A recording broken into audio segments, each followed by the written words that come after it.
The question on identity is a deep and foundational one. Though we may not grapple with it every other day, perceptions of our identity influences us significantly. On Take 5 today, we'll look at one of those angles on identity, namely authenticity over artificiality. We have become a very civilized culture that we know how to carry ourselves in the public view.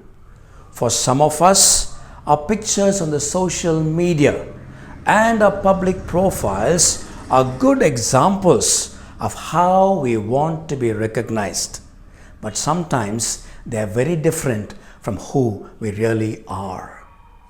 In the Gospels, we have a remarkable example of a man who was authentic, a man attested by Jesus himself. Allow me to unpack that story for you. In Matthew's Gospel, chapter 11, we read, John the Baptist was in a prison, and now he begins to wonder about the Messiah. He sent two of his disciples to Jesus to ask, "Are you the one to come, or should we look for another?" Jesus told them, "Go and tell John what you see and what you hear."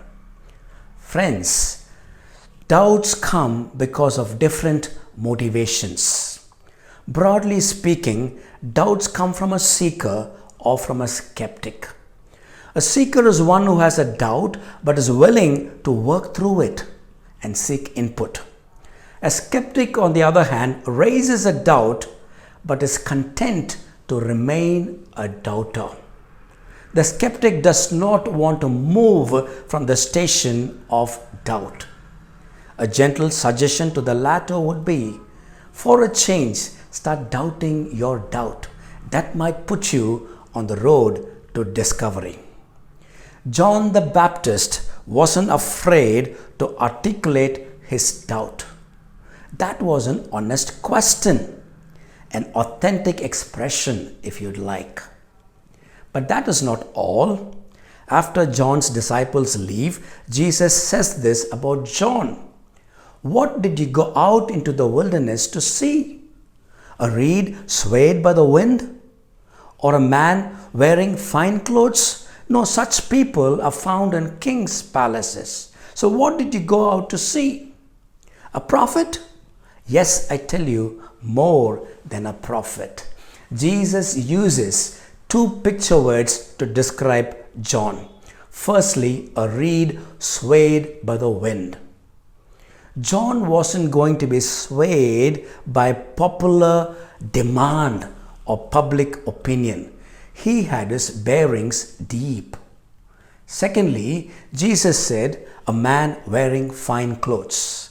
Not that Jesus recommended a garment woven with camel's hair, but that he pointed out that John wasn't fixated on the external appearance alone.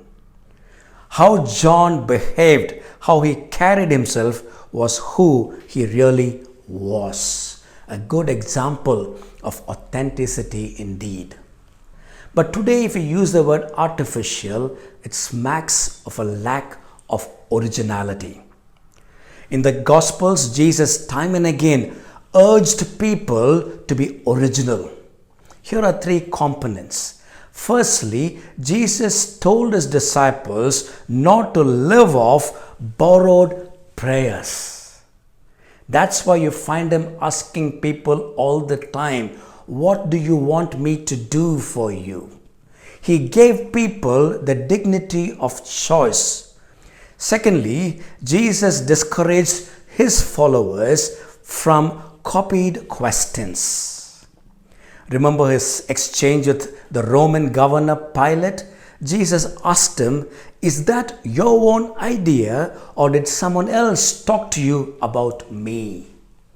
Oftentimes in an engagement with people, when we ask them a counter question, it helps them identify the real issue.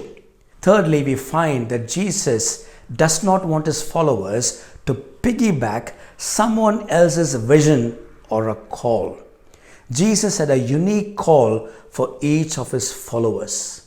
Nobody had to get into somebody else's shoes. Friends, may we be people who are sensitive to God's leading in our lives, because the Bible says God desires truth in the inward parts. The more we discover this God, the more we know about ourselves. So be it our doubts or questions, or our prayers, or the work that we do, may those be authentic expressions. God bless us and make us a blessing.